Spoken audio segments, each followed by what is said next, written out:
America, Republicans are now in control of the House. They're in control of the Senate. They got the White House. And if we don't do nothing by gnarly, they're going to have the Supreme Court too.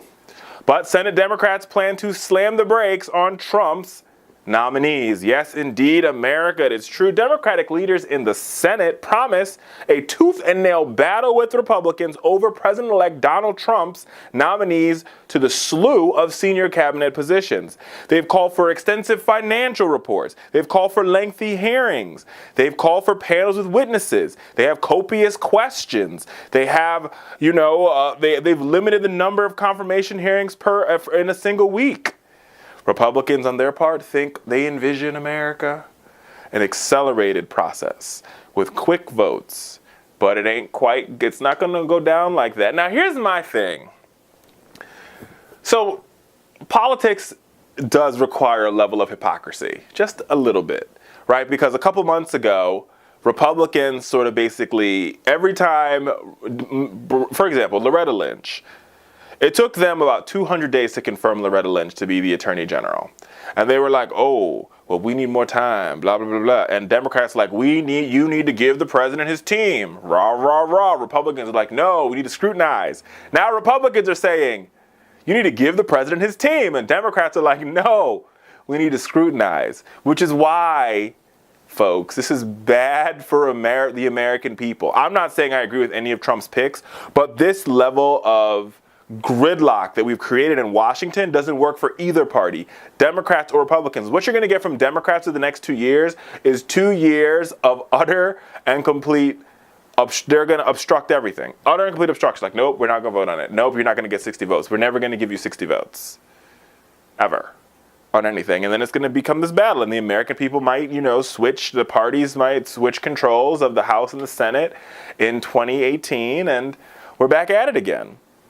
So this is part of this larger problem with Washington as to why it's broken. Now, I think every president deserves to have his team. But while I like some of Trump's picks, like I like his pick for Homeland Security Secretary, Mr. General Kelly, I have a big problem with Betsy DeVos because I think Betsy DeVos has an ideology that just does not work for the American people.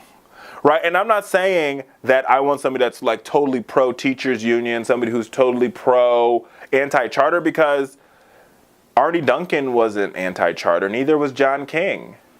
But they believed in the power of public education. That's really what the crux of this argument is. Believing in an accountable, transparent, high-quality public education system where every child has access to it, and every child can use it to get to the American dream.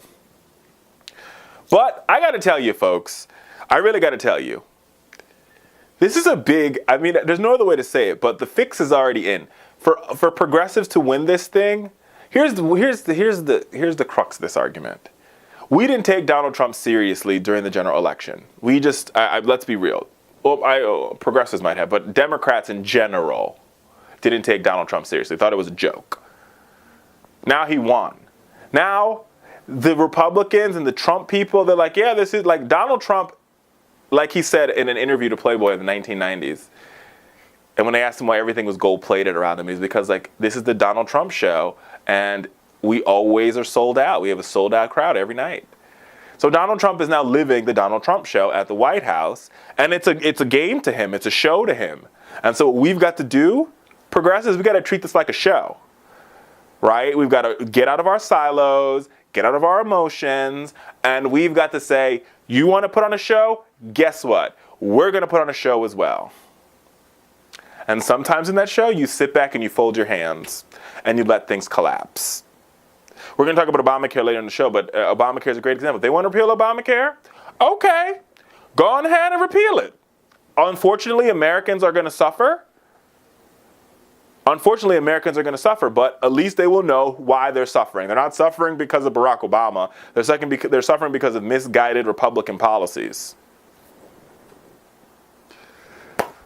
Case in point are the folks in Kentucky, which we're going to talk about them later in the show too.